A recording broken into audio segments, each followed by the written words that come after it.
келіндердің сәлем салып табақ алуы, ол күнделікті үйде қайталанып отырған дүние. Мысалы, менің өзімде үйде жаңа астың табағын алған кезде сәлем салып алам. Қонақтар келгенде міндетті түрде. Ол келген қонаққа, ол мына қазақтың ең үлкен кәделі асы. Жаңа қазір көп жағдайда беш бармақ деп айтады, өте дұрыс емес атау. Біз қазақша ет дейді, ас тартылып жатыр дейді. Соған деген үлкен құрмет, ұлттық тағамға деген құрмет, қонаққа деген құрмет, қазақтың кәдімгі дастарханына деген құрмет ол. Сәлем салу. Соны көрсеттік. Ол көпшілікке бір жаңалық сияқты көрінді, бірақ біз үшін жаңалық емес, бізде күнделікті жасалып жатқан нәрсе.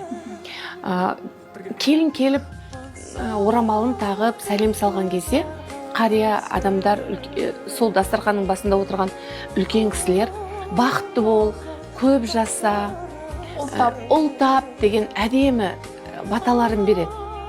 Ол келінге деген осы асты дайындап біздің алдымызға әкелген айналайын сенің еңбегіңе деген біздің алғысымыз деген мағына.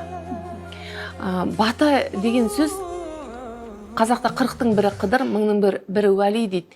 Үйіңе келген қонақтың жаңа қыдырдан кемдігі жоқ.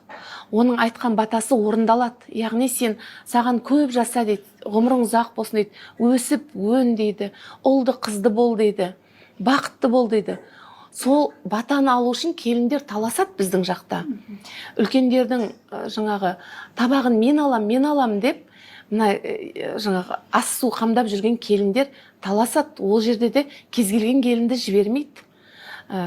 Жаңағы әулетке сіңген, өсіп өнген, сыйлы келіндерді жібереді.